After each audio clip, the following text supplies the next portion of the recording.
All right, so hey guys, I just want to welcome you guys to our first ever virtual learning lesson. First of all, I want to make sure that everyone is doing okay. If you need anything, definitely let me know. I know it's going to be crazy, especially with all of your classes being online, but we're going to get through this. And then if you have any suggestions, if this doesn't work out, I will gladly help you all. So again, welcome to our first ever virtual learning lesson for AP Human Geography. We are starting off with Unit 7. It is Industrialization and Economic Development. This is our last unit, yay, for our course. And then we're going to go over Units 1 through 7 again to review for your AP exam. And then I'll definitely talk about like how things are changing for the AP exam because of this pandemic that's going on and because everyone's staying at home. So then we'll just get through it together. All right, so to start off today, our lesson for, or our objective for today, we're starting an introduction to the Industrial Revolution. So students will be able to explain the diffusion of and consequences of industrialization. Our agenda today, the way that it's going to look like is you guys, I will explain some rules to Google Classroom. I'm sure you guys already know how to work Google Classroom, but I want to make sure that you guys are respecting each other, not adding weird comments as I've seen before, and so on and so forth.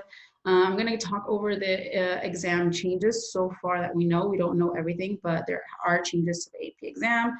And then we'll have a little bit of new material.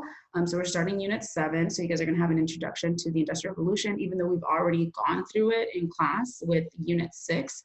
But it's good refresher. And then you guys also talk about like economic sectors. There's different economic sectors, and so you guys will get to learn about that. You have some practice worksheets that I have uploaded with this lesson, as well as you guys will be able to print them out if you have a printer. If not, you can just like go through them. You don't have to turn these practice worksheets in. This is just to make sure that you guys are staying on top of it, and then so on and so forth. And then at the end, the only thing that you guys do have to turn in is that Google assignment. I haven't opened it up just yet, but you will. It's going to open up tomorrow morning at 8 a.m. and then it is due on Wednesday. And then this is just like regular X ticket that you guys are used to seeing in class. It is FRQ. I know how much you guys love those. And then, so just make sure you get that done. So materials you need for this class. If you want to follow along and print out your like class worksheets, you can.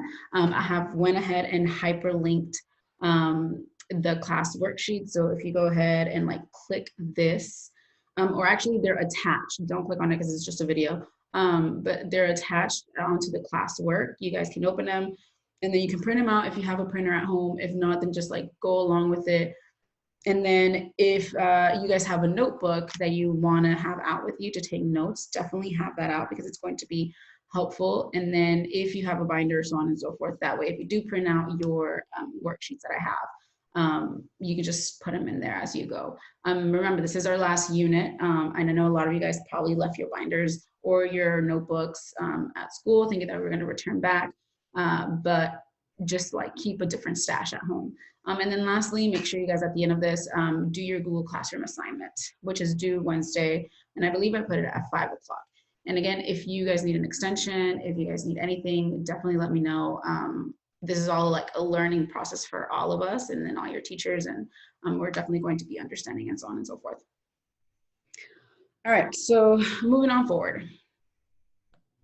So all work is going to be posted on Google Classroom, as well as announcements. And if you guys need to reach out to me, you can definitely also do it on Google Classroom. All work will be due on Wednesdays and Fridays. This is all for like social studies across the school. We're going to be having assignments due on Wednesdays and Fridays. So that means that you guys will have 2 assignments per week for AP Human Geography. You guys will also be having virtual teacher office hours. I can't remember exactly what it is for Social studies might be like Thursday in the morning. I'm not sure. I know that the social media page posted the schedule. If those hours don't work for you, again, like text me, call me, email me. I can definitely meet with you like some other time. And then it'll just be kind of like this where I send you a link, you click on it, and then we'll be able to like see each other face to face. And you can ask me any questions or like ask me any work that's due. Classroom norms and like rules, right? I talked about this at the beginning. Make sure you guys, your comments on Google Classroom, make sure you guys are keeping them clean. I know how much you guys like to joke about it, but it's not fun and it's not pleasing to me when I see it. So if you're going to comment anything on like an announcement, an assignment, or so on and so forth, make sure it's clean because we all see it. I see it. All the teachers that are like on this Google Classroom see it. So on and so forth. Ask questions if you need help. Definitely make sure to submit all your work. And then some of y'all's parents have been invited to Google Classroom. So your parents will also get like a summary each week of all your classes and like everything that you're missing. Just because we're at home doesn't mean that you stop learning. Make sure you guys are doing your work. This isn't like a free, or this isn't summer. Like you guys still have to do work. And then my contact info, if you need it, definitely take it down.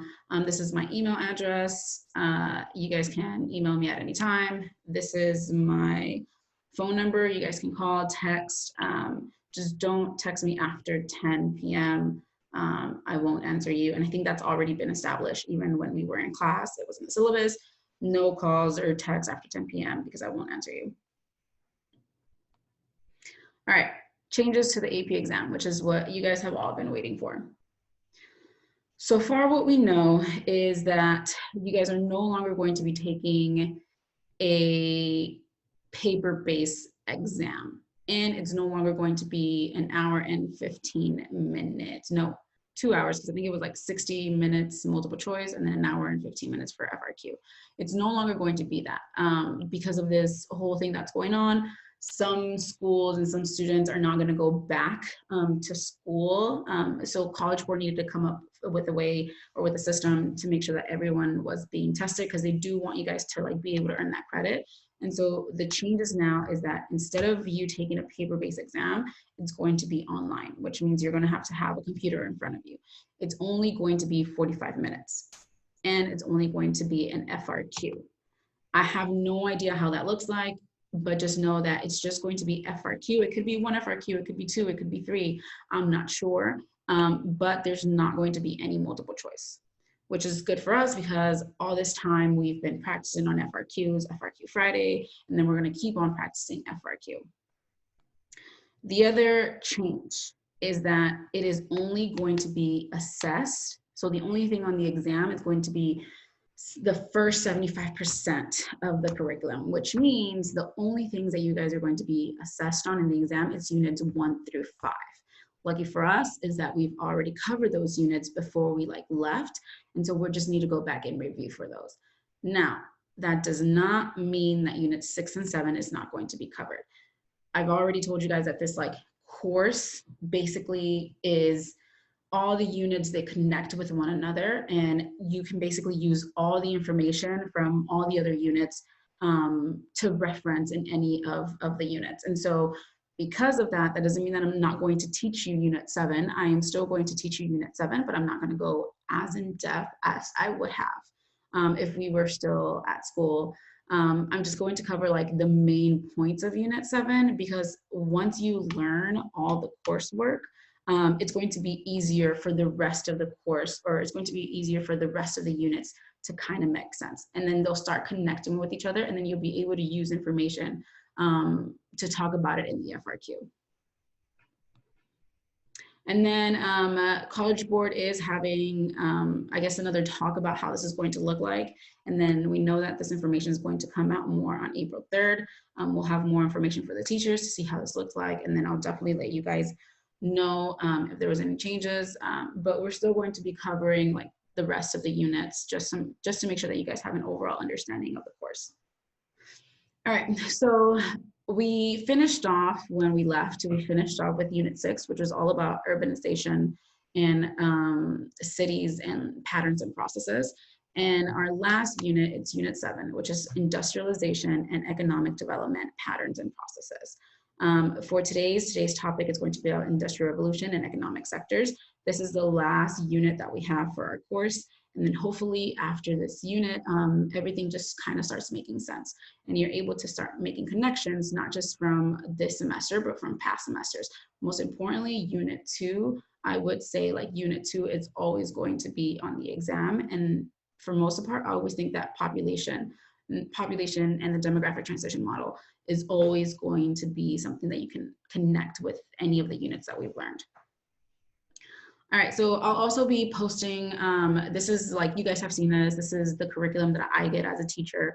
And so I'll be posting this alongside with like the main points that I make. I'm not gonna go into depth, but just make sure you guys know, like, so for instance, the essential knowledge, this is the stuff that you need to know in order to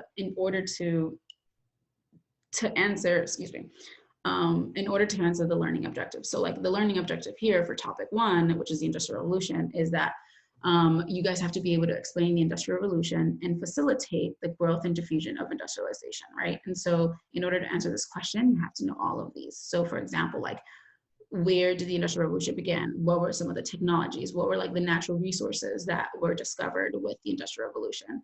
You then have to know how like the Industrial Revolution caused population to grow, and then how like why did people started workers to seek new industrial jobs in the cities and change the class structure, right? This is where we can like talk about urbanization. And then the other essential knowledge that you need to know for topic 1 is how like the investors in industry sought out to move raw materials in new markets. So you start having people branch out all over the world to be able to find more natural resources, so we can have an increase in market, and so on and so forth.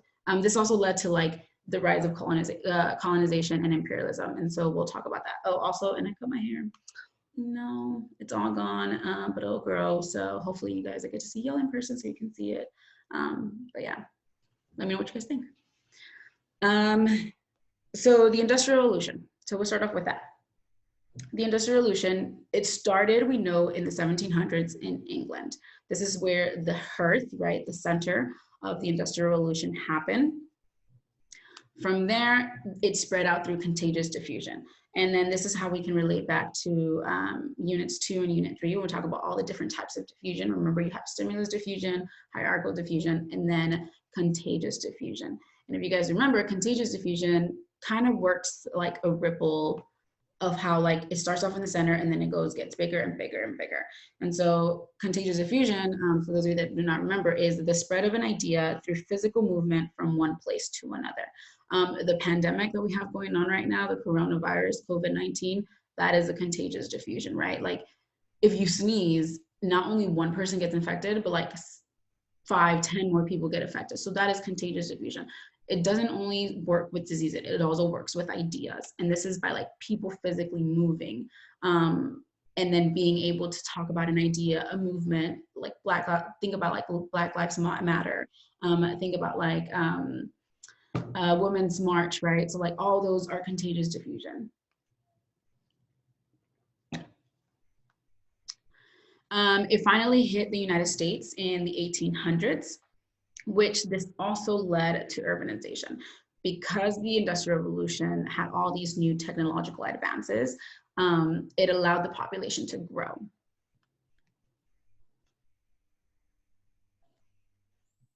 You have easy availability of natural resources with the Industrial Revolution, such as iron, coal, oil, timber. All of these things were used during this time period, especially in the United States, to come up with all of these innovations and new machinery that allow the development, the economic development of the country to grow.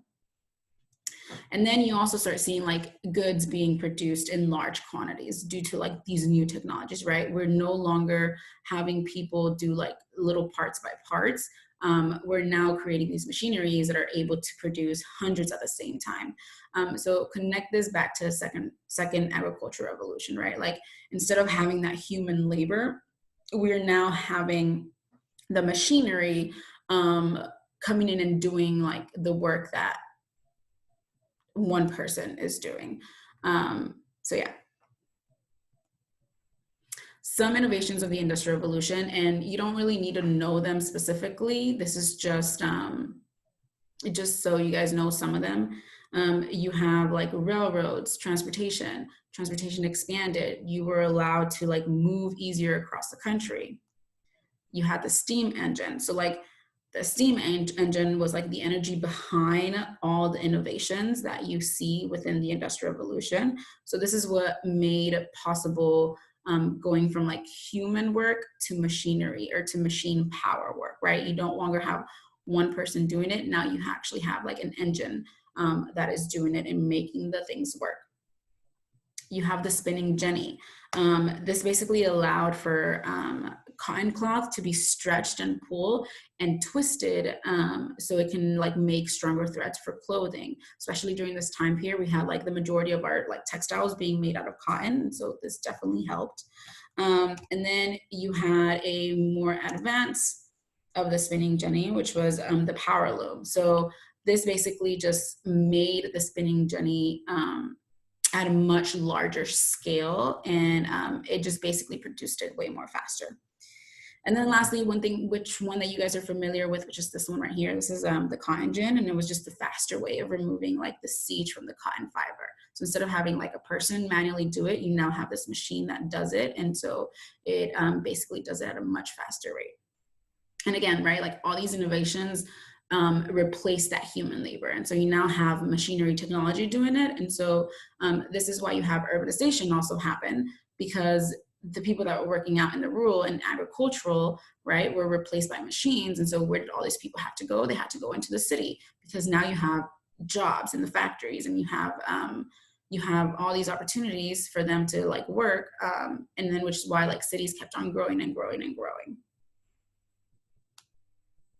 All right, so impacts of the Industrial Revolution or of industrialization. Again, right, areas getting more urbanized due to like rural to urban migration because of job availability. Make sure you guys are using vocabulary such as like rural to urban migration, right? If you're on the FRQ, you have to use those vocabulary terms.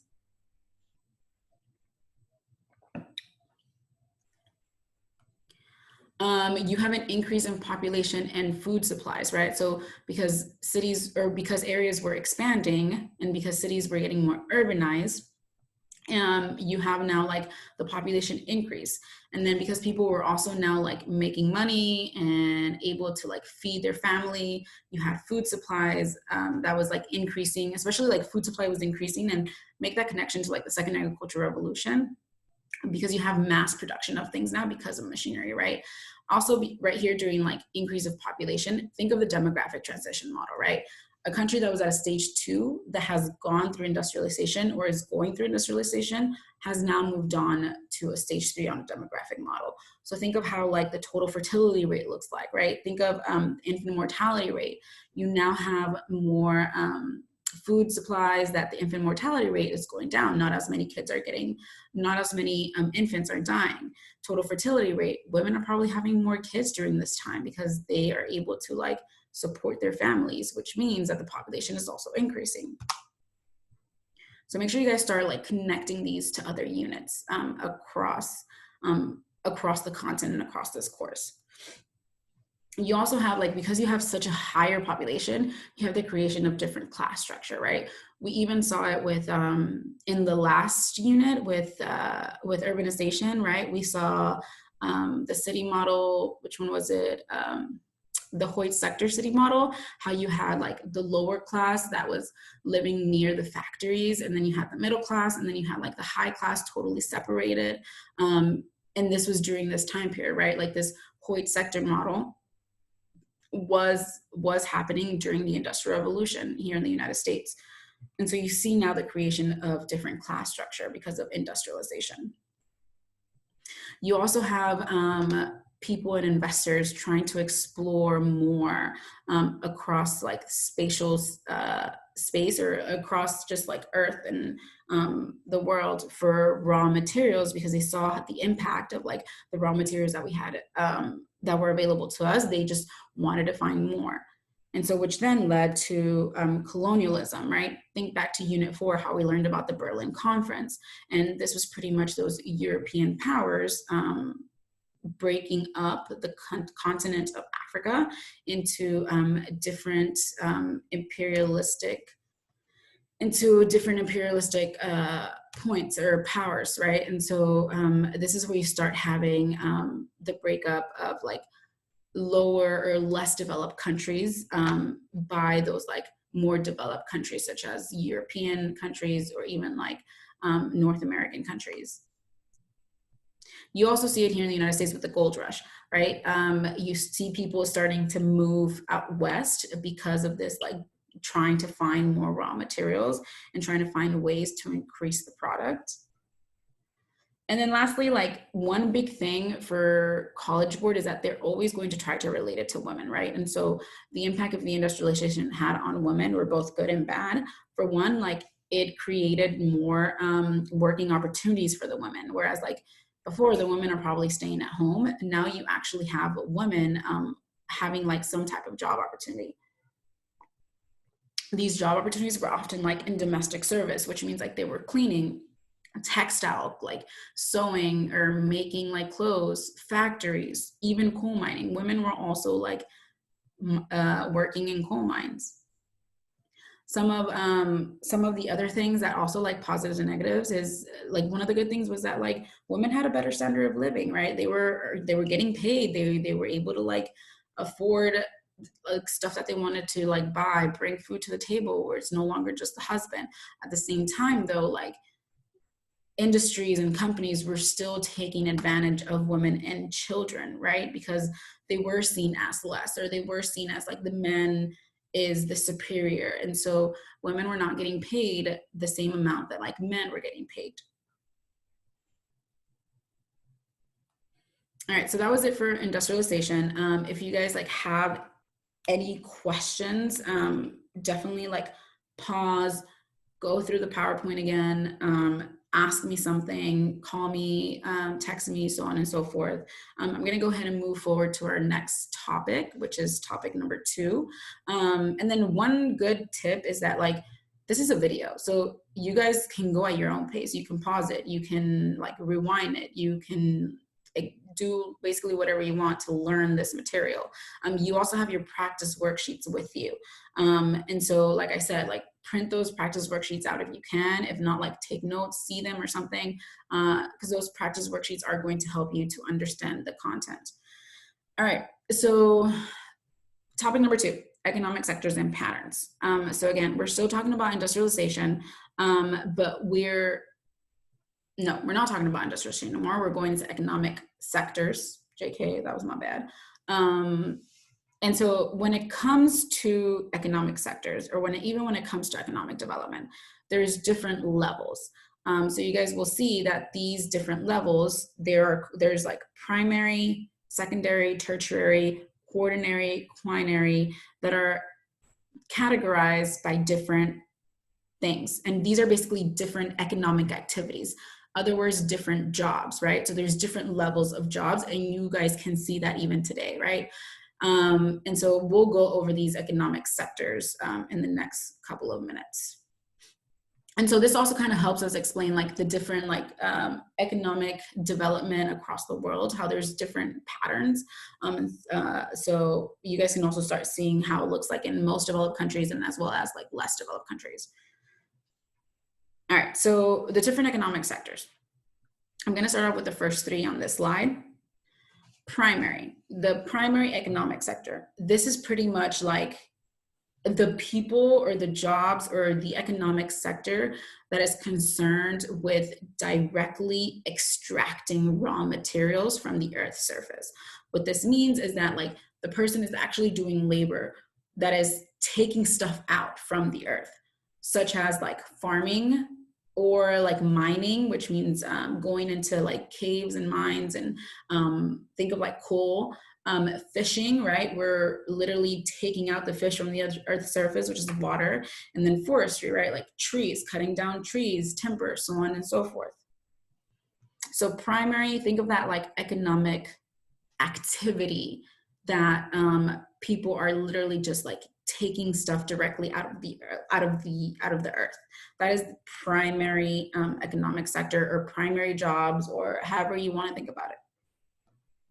Secondary economic sector, this is a portion of the economy concerned with manufacturing goods, use of products through processing, transforming, assembling raw materials, right? So think of it like this way, right? You have your jobs that are in charge of taking out stuff from the earth's surface. So your primary jobs, right? And so then your primary jobs, which is this, then you go to your secondary jobs, right? So the raw materials that they took out are now then being taken to the people working in like the secondary job sector, because they're transforming those raw materials, they're transforming it into something else, whether it be like a car, whether it be clothes, whether it be anything that they have to assemble, like manufactured, like telephones, like I don't know, TVs, like anything, right? And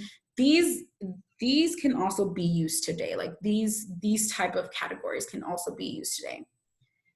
And then the last one for this unit is you have your tertiary economic sector.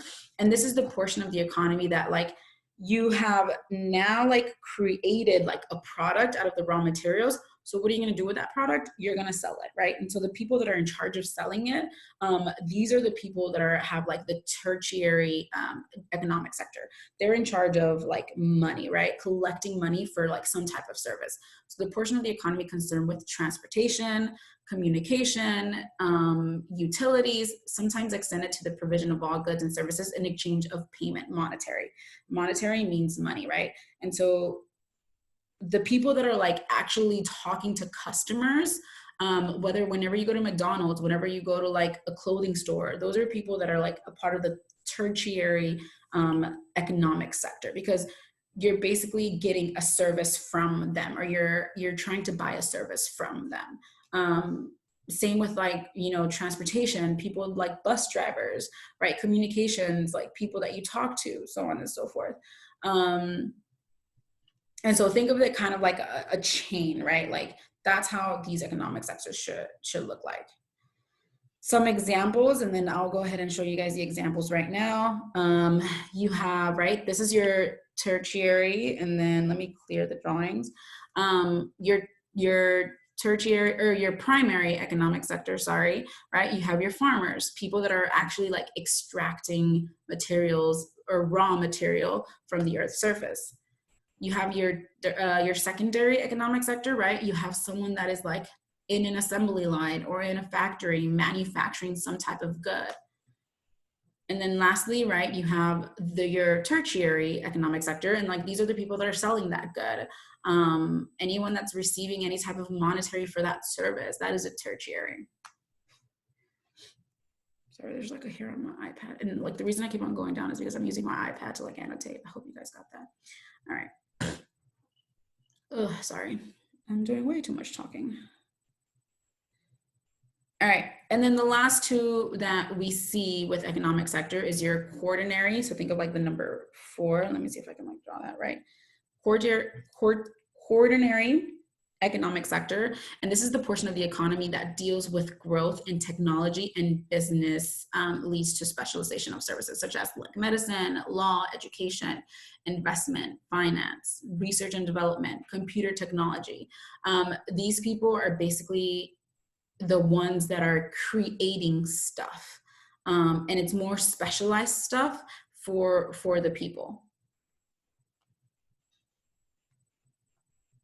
Your quinary economic sector, so think of like the number 5.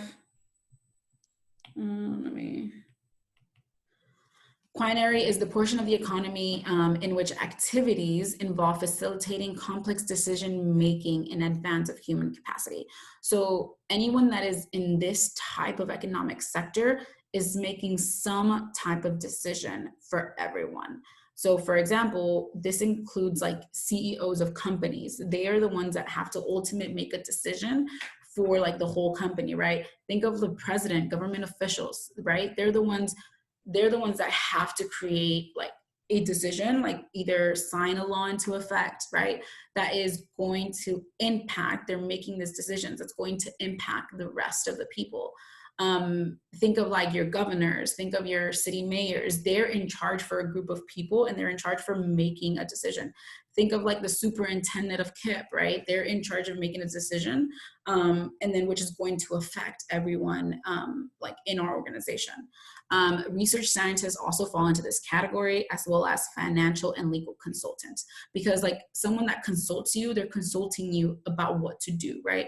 And so a financial consultant, he's basically going to like consult to you about your finances. Like, what am I supposed to do with my money? Am I supposed to save it? Am I supposed to spend it? Like, do I buy stocks, right? So they're making a decision for you.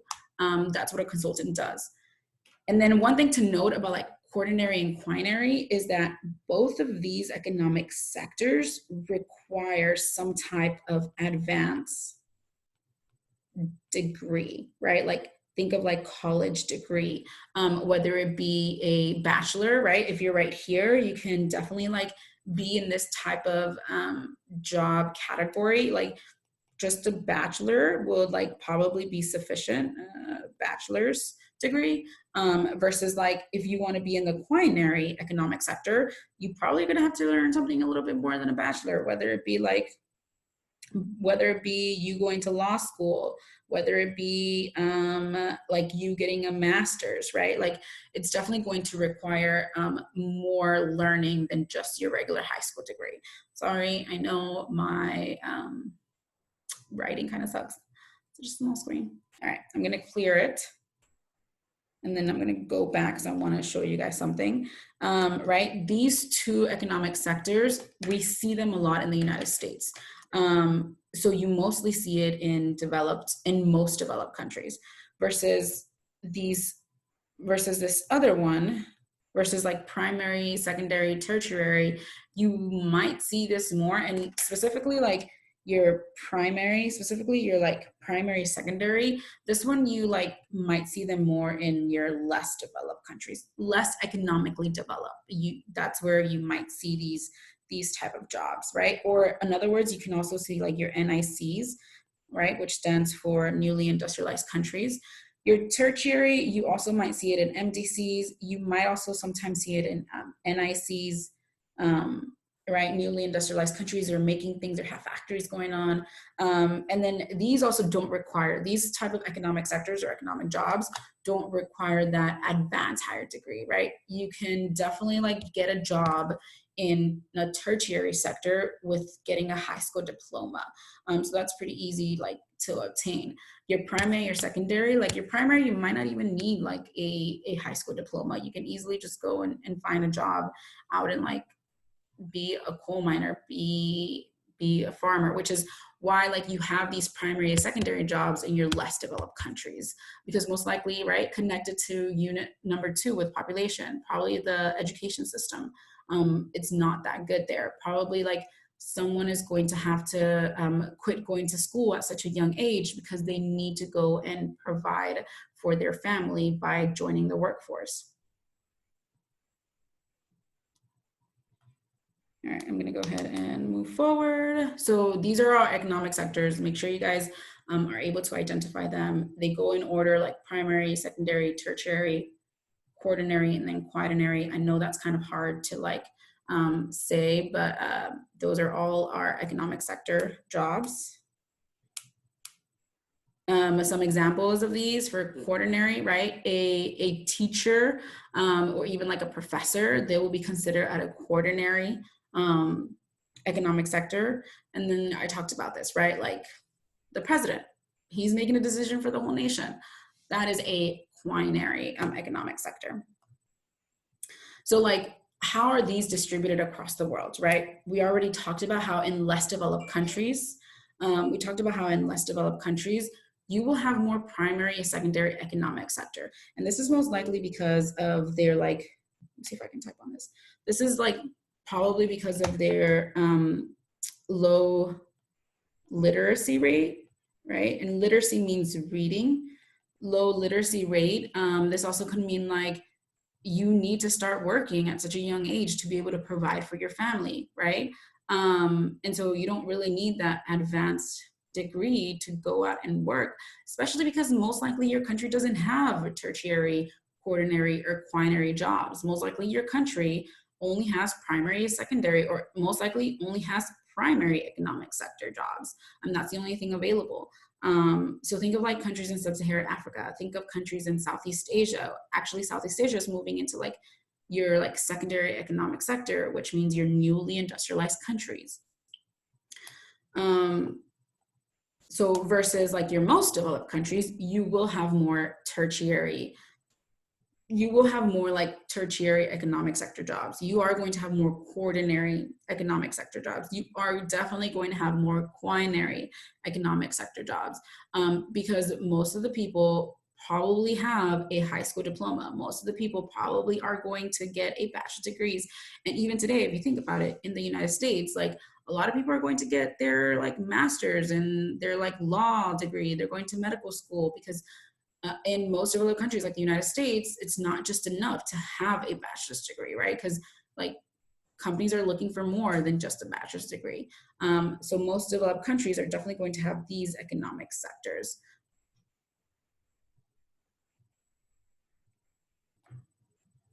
And so one thing to think about is, why do you think that is, right? Why do you have, and I kind of already like hinted at it, like why is it that your less developed countries, your LDCs, have more primary and secondary economic sectors versus your most developed countries, your MDCs? Like why do they have more,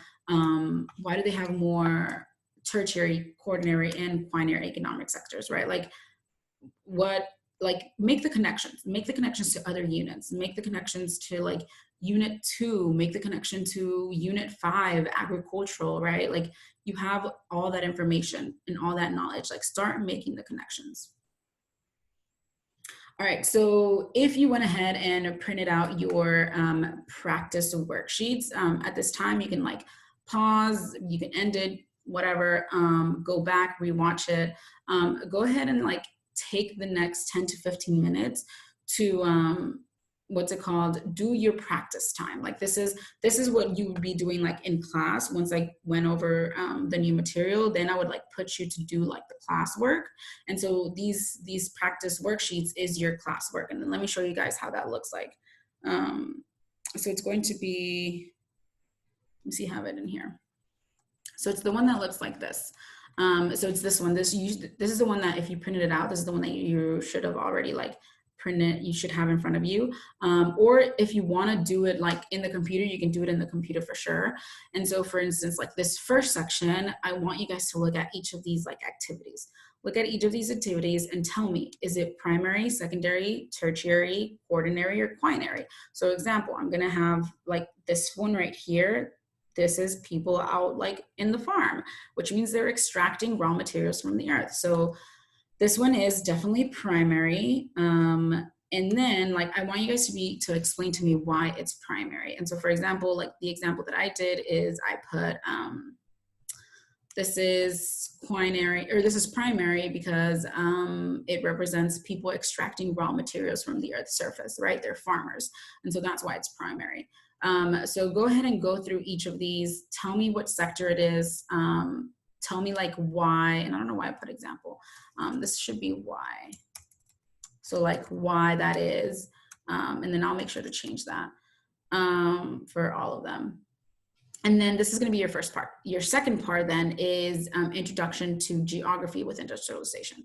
So you're going to read this little snippet of why did the Industrial Revolution start in England? What was it about England that created the hearth, the center of the Industrial Revolution to be there?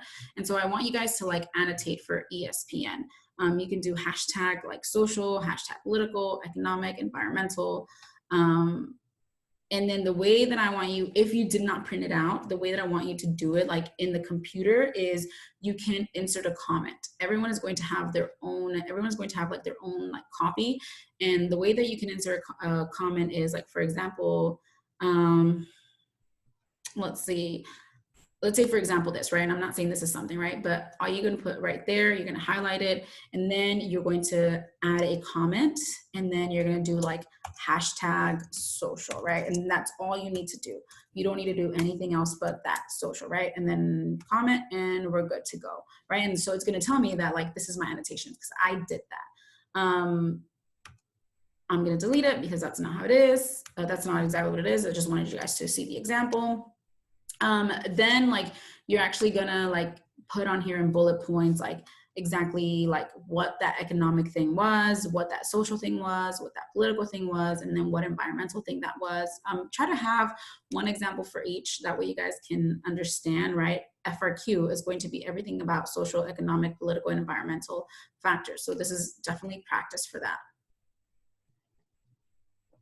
I want you guys to start thinking about like the effects of the Industrial Revolution based on your prior knowledge, based on like other topics. So like the effect on population, on migration, on agriculture, on the environment. Think of the air, think of water, think of like sanitation, right? Like think of all that. Effects on women. What is that doing to women? The effort this year, College Board is definitely College Board is doing a big like focus on what is this information, how, like, what is the impact this is doing on women, and how is that issue being brought to light. And so definitely start thinking about that. And then effects on cities and transportation, right? We just finished urbanization. So what is that doing to urban land? What is that doing to cities? How are cities growing? Like, how is that causing different things? So what is the Industrial Revolution doing to all of these previous topics that we learned about?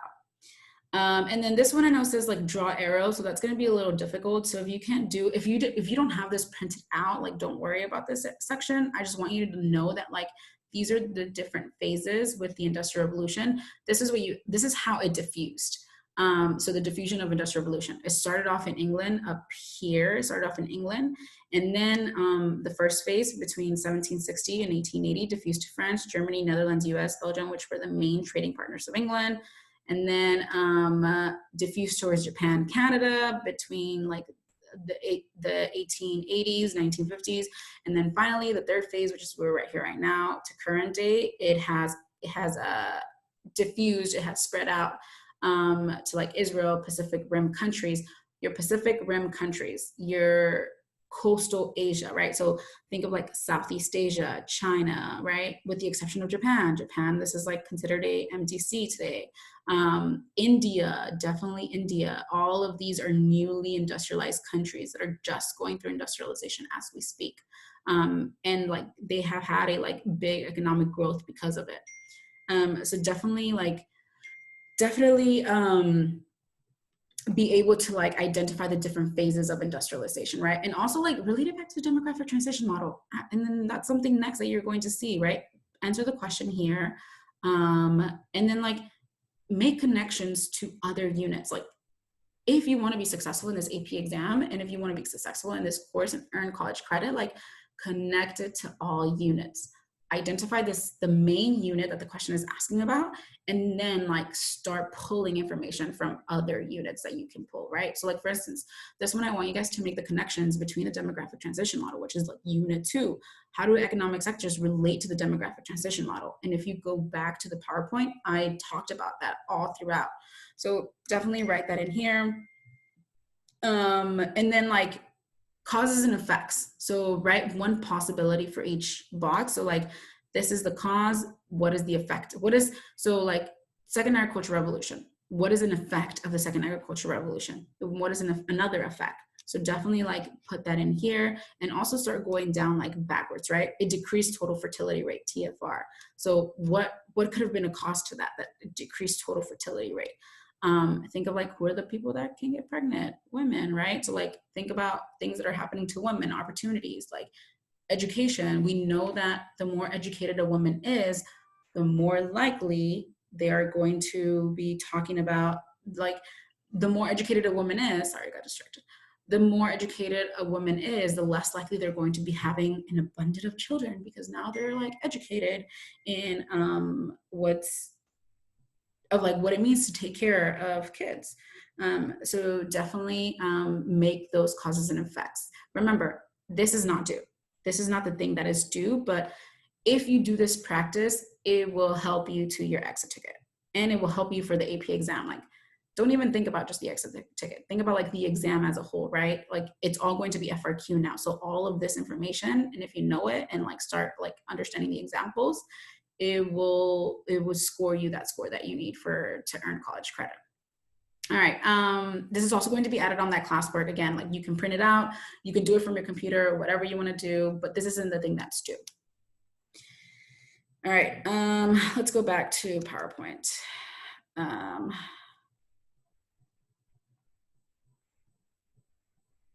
All right, so once you're done with your practice time, then you can go ahead and move on to your exit ticket. Your exit ticket is an assignment on Google Classroom. So at this point, like this is where you'll return. So head over to Google Classroom and submit your exit ticket, Intro to Industrialization. That is the name of it. I would suggest to set a timer, because you are going to be timed for everything. So pretend you're in class, pretend you're doing it in class, like the last 10 minutes of class, you're doing your exit ticket. Follow the criteria for success. It is due Wednesday, April 1st. So it's due Wednesday at 5 p.m. It is not at 11:59, it is at 5 p.m. If you contact me about like submitting it later, you have to have a real excuse, not just, oh, I forgot and like I want to like do it and I want to turn it in. Like, no, a legitimate excuse why you can't turn it in. I'll give you an extension.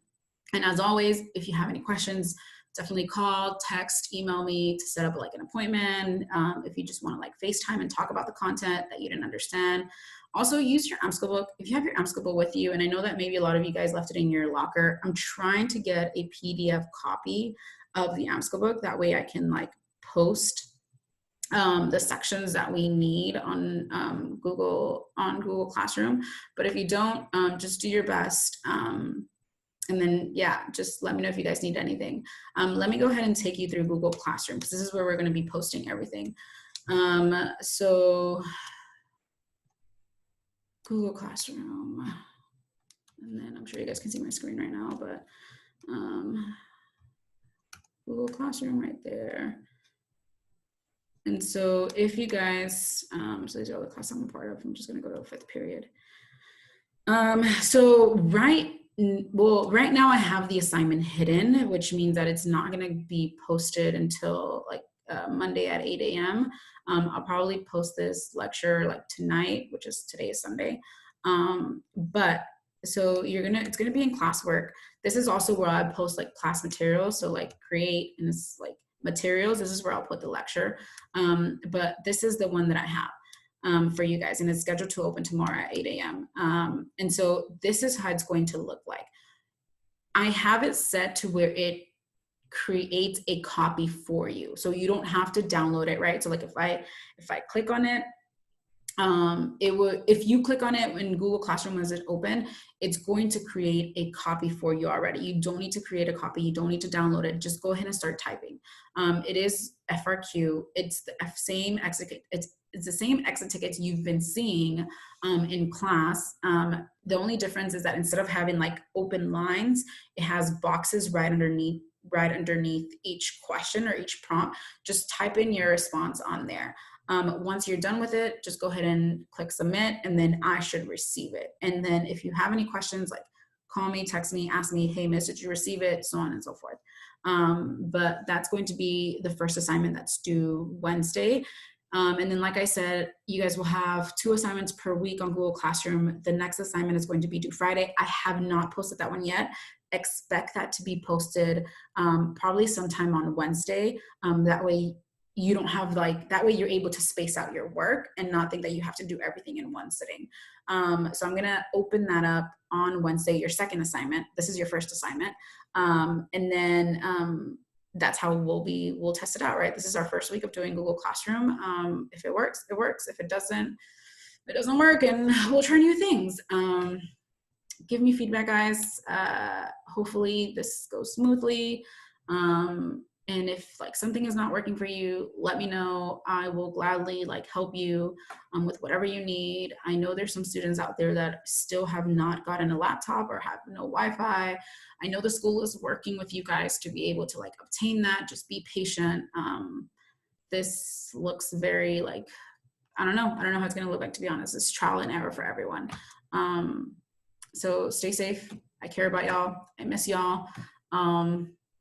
Definitely, like, if you just want to chat and catch up, like, I would gladly do that. We all need like our mental health every once in a while to talk to someone. So I'm definitely here, and just let me know. All right. Hopefully this went great, and hopefully I get to see all of you guys soon. All right. Take care. Bye.